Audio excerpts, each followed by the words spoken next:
What it do? It's DOA with another episode of Putting It Together on this Romeo and Juliet. Reserva Real. Smoking on that tonight. Go ahead and get rid of this label. As always, it's a pleasure to have y'all. We're going to continue on with these stages of alchemy.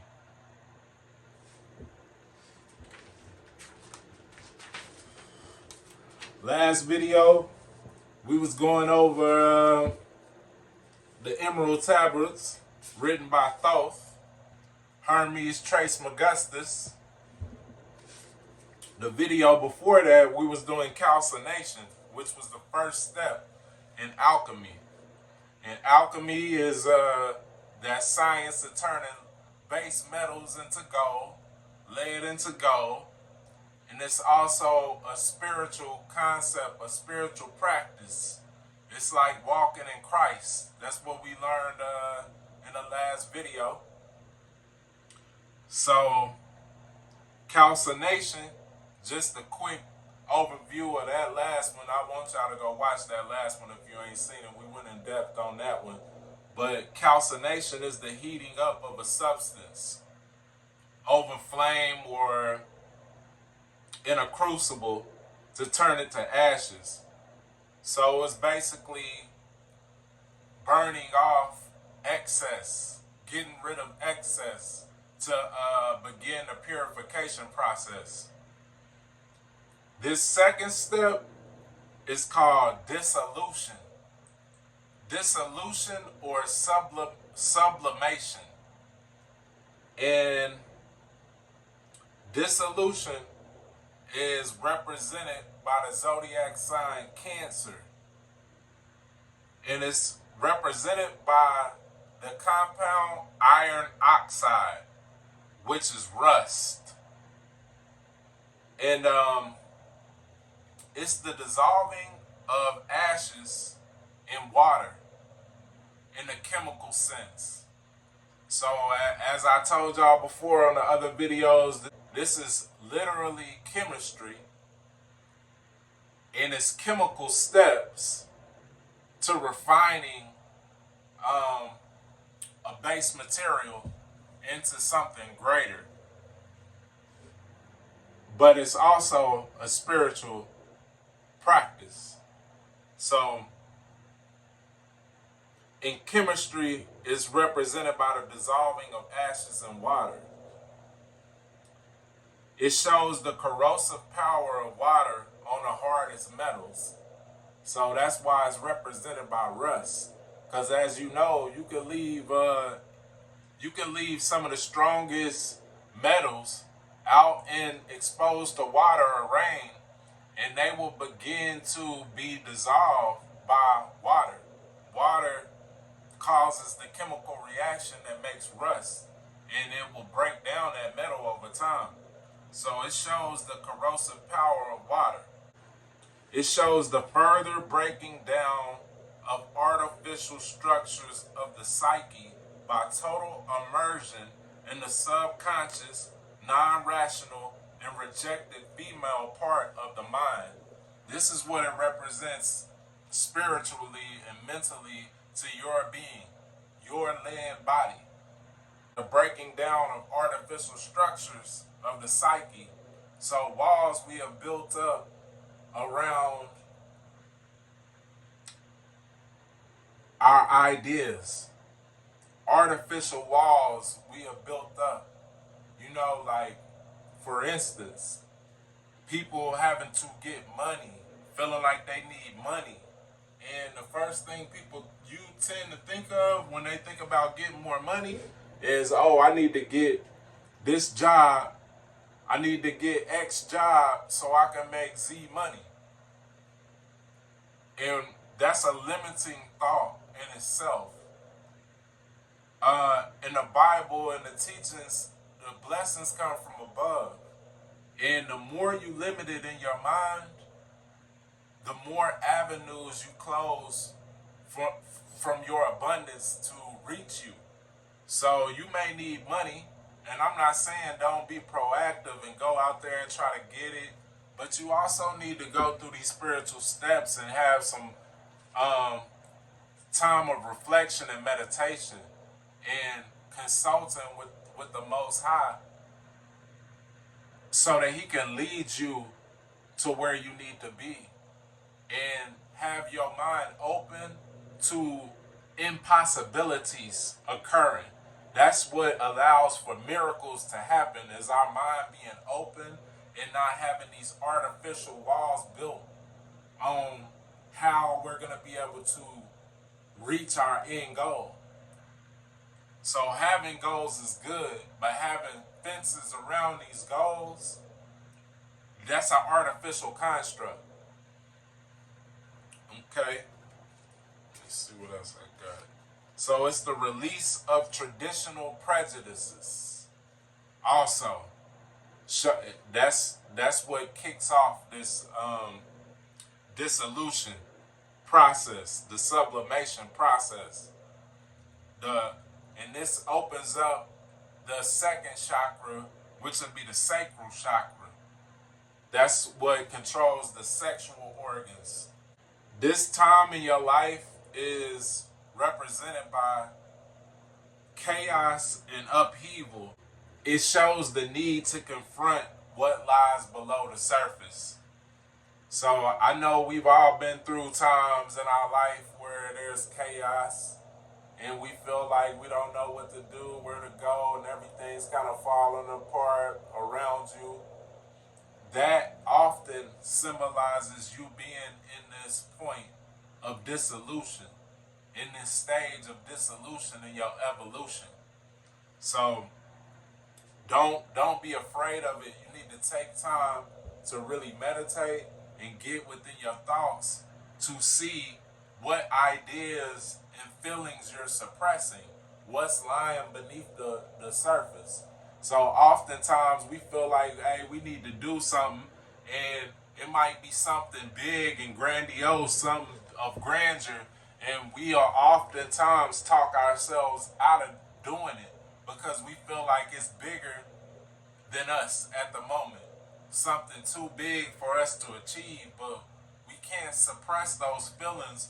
We need to bring those feelings to the surface and begin to act on them, and also let our higher power, the Most High, lead us through these times of chaos and upheaval. I got written down here, the generation of energy from ideas held back. It represents flow, a time of flow. And we have to let these ideas flow, and this will energize us. These ideas that we're suppressing, and this is in our feminine minds that these ideas dwell. So we often, the masculine mind will suppress the feminine mind. The masculine mind is very straightforward and direct. It's like, if I do this, if I do A, I get B. I get said outcome. It's very direct and straight line, straightforward. But we have to have a healthy balance of the two in order to become what we need to become and bring forth what we need to bring forth. So we also, we can't allow the masculine mind to suppress these feminine ideas. The feminine ideas are very curvy. Instead of being straight line like the masculine, going straight path from here to there, the feminine mind works in curves and curvatures, and it's very loopy, so to speak, and tends to have grander ideas that's associated with this feminine mind. And we have to find a way to bring the two together in a healthy balance. And that's where we're perfected, for lack of better words. So I say the floodgates of buried material. Let undamming these floodgates. And literally in the Bible, the time of dissolution was represented by the Great Flood.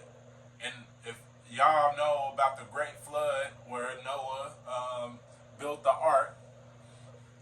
At the time of the great flood, there was chaos on the earth. There was giants roaming the earth, and um, the teachings of Satan and all of this was prevalent on the earth, and that's what brought forth the flood. God brought forth the flood. The Most High brought the flood in order to wash out the impurities. That's what this is represented by spiritually. We have to use this water and this flow to wash out the impurities and to let rise to the top the feminine ideas of grandeur that we may be holding on to and suppressing. The great flood got rid of all that was inferior to the Most High. That's what that represented. And this time in your life is often represented by agricultural lifestyle. And it's activated by letting go of patterns and structures. So we get caught in doing the same things and thinking the same way, and it's the release of that by opening these floodgates to this new energy. So you literally, like Dissolution says, submerging the ashes from calcination in water. You should submerge your body physically in water. That's what I often do. I like to take baths. You know, a lot of us, we work out, and the workout is usually followed by washing, a bath. I would suggest a bath even more so than a shower, because in a bath you get to slide down in that tub, you know, and soak, and thoughts tend to come to your mind that you have suppressed. As you're in the tub and you soaking and you thinking and reflecting about that good workout and where your life is and things like that, you need to allow those ideas to rise to the surface. So I often say my suggestion to activate this chakra and these energies, and to act on this second step of sublimation, soak in the tub, you know, even a cold tub, hot tub, either way. Swimming probably would be a good thing too. Now that I think about it, I can't say that I have used that consciously in this step, but I would say to y'all to try it out. You know, if you got a pool, go soak in that pool, you know, get a couple laps in, get a good swim in, and let your mind wander, and have a pad nearby and write down the ideas and things that's coming to your mind as you do this activity. Because I feel like if you go back and look at them, you'll see that these are a lot of suppressed ideas, things that you're trying to overlook and step over to act more on your masculine ideas that's coming to your head. So we gotta find a healthy balance of the two. You can successfully activate this step by soaking in water, letting the flow of ideas come from out of you onto the paper, you know, things of that nature.